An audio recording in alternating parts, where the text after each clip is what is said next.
بەڕێزان، طبعا معلومی جەنابتانە کە گروهی مرۆڤایەتی لە خێزان پێکهاتووە. خێزانیش پایە هەرە سەرەکیەکەی بریتیە لە ژن و مێرد یا لە ژن و پیاو.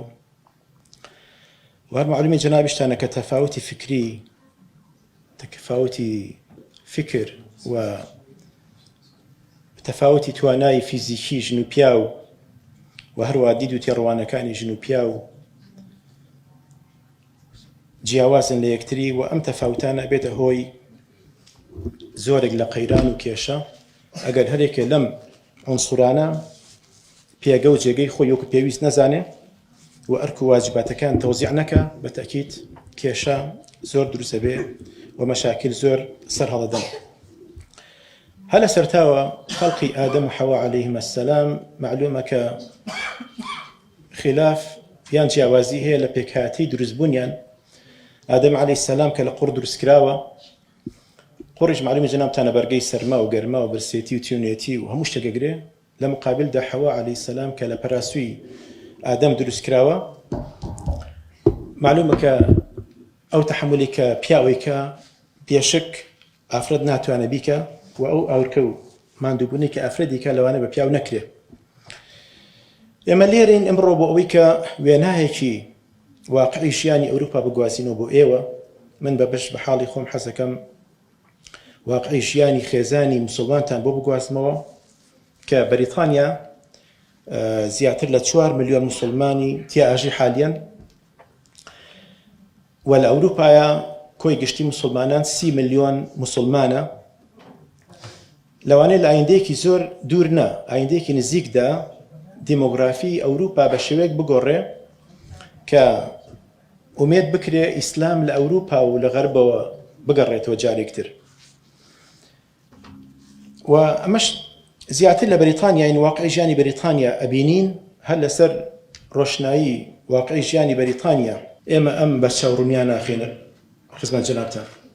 هەڵبەتە لە ساڵی 1590 کاتێک کە یەکەم ڕۆژنامەنووس یا یەکەم نووسەر یان نەتوانم بڵێم یەکەم موظفی مەسیحی کە لە سەردەمی چارلزی یەکەمە یەکەمین قورئانی تەرجمە کرد بۆ زمانی ئینگلیزی، دەستپێکێکی سەرەکی بوو بۆ ئاشنابوونی بەریتانیا و ئینگلیز بەگشتی بە ئاینی پیرۆزی ئیسلام. و هەروەها ساڵەکانی 1800 بۆ 1900 کە عەبدوڵڵا کۆیلم تیایدا یەکەم مزگەوتی لە بەریتانیا دانا. و هەروەها لە سەردەمی هێنری هەشتەمە کاتێک کە داوای لە سوڵتان موراد کرد بۆ ئەوەی کە لە قەراسینەکانی ئیسپانیا باخیل و کەشتیەکانی بەریتانیا سەلامەت بن، ئەم تێکەڵکێشی و ئاشنابوون و یەکتر ناسینەی وڵاتی بەریتانیا و خەڵکی ئینگلیز بەگشتی بە ئیسلام و موسڵمانان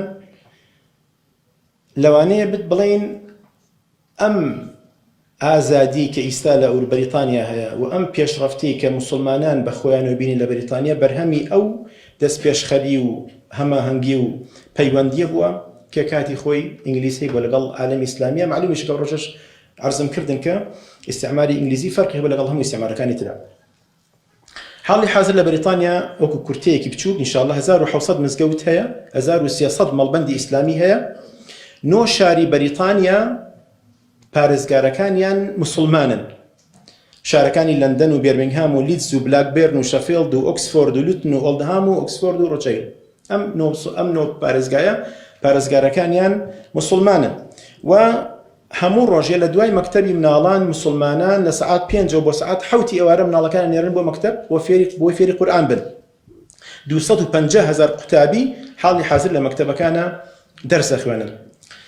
کوردیش بەشێکی سەرەکی ئیستا بەشێکی سەرەکی جالی کوردی لە بەریتانیا. هەڵبەتە ڕەوەندی کورد لە ساڵی 90ەکانەوە دەستی پێکرد، بەڵام بە کۆچە لێشاوەکە زیاتر لە ساڵەکانی 2000ەوە بوو، بەم ئاخیرانەش ئیستاش کۆچ بەردەوامە و جالی کوردی ئیستا بۆتە خاوەنی نەوەی یەکەم، نەوەی یەکەمیش و خەریکی خستنەوەی نەوەی دووەمن. نزیکی 300,000 کورد حالیان بە پێی داتا سەرەتاییەکان لە بەریتانیا ئاژین. كورد 36 مزگەوتی کوردی هەیە حالیان ئێستا ئەم دقەیە لەوانەیە ژمارەکە بەرەو زیاتر بڕوە. معلومە جەنابتانە کە کورد جالێکی تازەیە بەنسبەت جالەکانی ترەوە لە بەریتانیا. ئەکرێ سوود لە ئەزمون و خبرەی زۆرێک لەو جالێ مسلمانانی تری وەرگیرە کە پێش ئێمە لێو بوون وەکو پاکستانی و بەنگلادێشی و هیندی و ئەوانی تر، بەڵام خۆشبەختانە دەستپێکی هاتنی جالی کوردی و دەستپێکردن بە چالاکی ئیسلامیەکانی بەڕاستی کارێکی زۆر پیرۆزانەیە و ئاماژەی زۆر بۆ کرێ لەلایەن نەتەوەکانی ترەوە لەلایەن جالەکانی ترەوە. یعنی ئەو چالاکانی کە لە مزگەوتە کوردیەکان ناکرێت لەوانەیە لە کەم لە مزگەوتەکانی ترە بکرێت.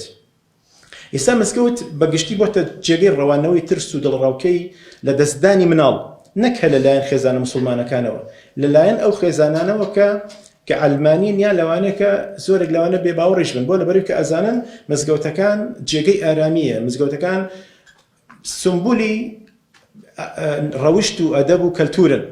زۆرێک حتا ئەم دقەیەشی لەگەڵا بێ یەک دانە هێزی ئەلمانی لەم حەزبانەی کە حکمڕانن و غەیر حکمڕان و معارەزە نەهاتوون مەڵبەندێکی کوردی بکەنەوە تەنانەت بۆ فێربوونی زمانی کوردی و برەودان بە کەلتوری کوردی. ئەوە مزگەوتە ئیسلامیەکانن، مزگەوتە کوردەکانن، مەڵبەندە کوردیەکانن کە هەڵساون شانیان خسۆتە بەر ئەم بەرپرسیارەتە گەورەیە.